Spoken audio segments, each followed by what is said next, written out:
Hello, I'm Severin Suzuki speaking for ECHO, the Environmental Children's Organization. We're a group of 12 and 13-year-olds trying to make a difference. Vanessa Suddy, Morgan Geisler, Michelle Quigg, and me. We've raised all the money to come here ourselves, to come 5,000 miles to tell you adults you must change your ways. Coming up here today, I have no hidden agenda. I am fighting for my future. Losing my future is not like losing an election or a few points on the stock market. I am here to speak for all generations to come. I am here to speak on behalf of the starving children around the world whose cries go unheard. I am here to speak for the countless animals dying across this planet because they have nowhere left to go.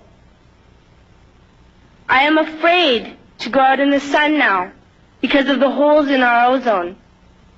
I am afraid to breathe the air because I don't know what chemicals are in it.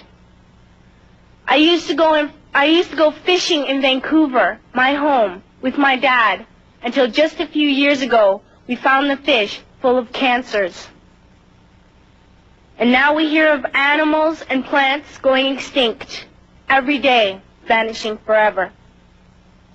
In my life, I have dreamt of seeing the great herds of wild animals, jungles and rainforests full of birds and butterflies.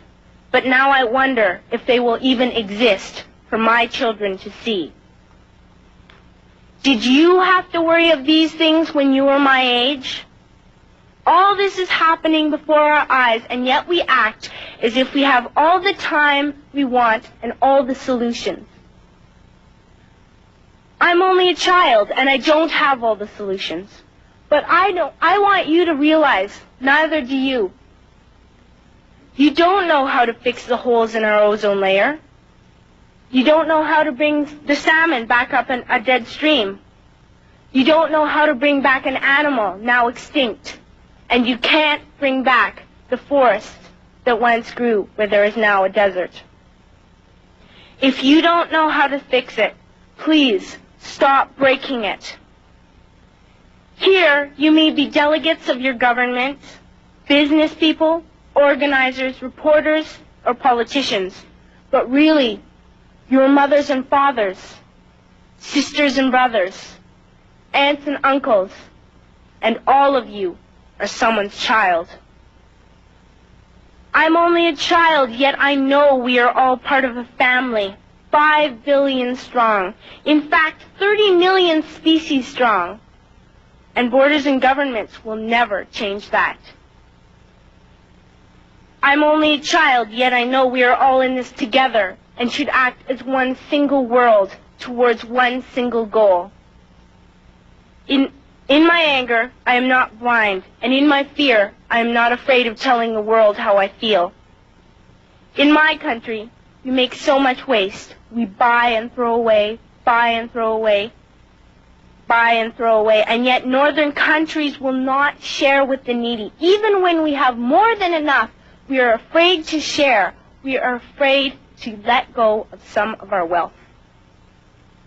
In Canada, we live the privileged life, with plenty of food, water, and shelter. We have watches, bicycles, computers, and television sets. The list could go on for 2 days. 2 days ago, here in Brazil, we were shocked when we spent time with some children living on the streets. This is what one child told us. I wish I was rich.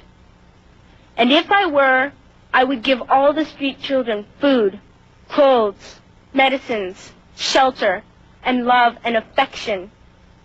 If a child on the streets who has nothing is willing to share, why are we who have everything still so greedy?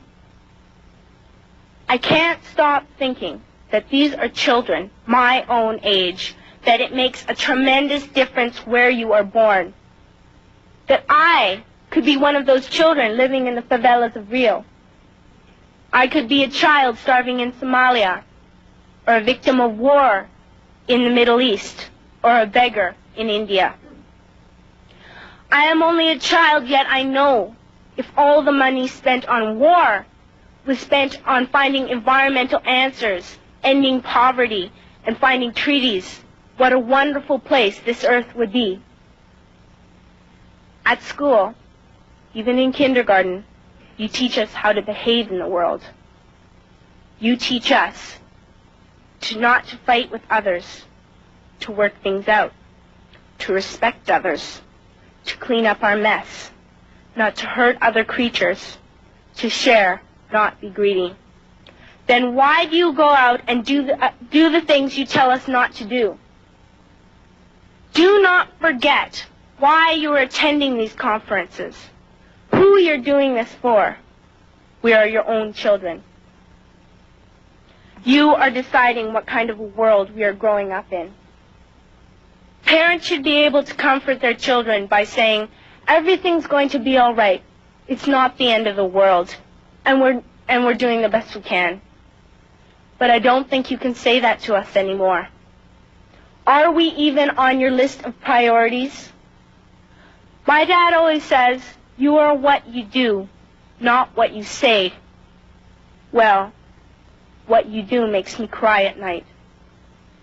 You grown-ups say you love us, but I challenge you, please, make your actions reflect your words. Thank you.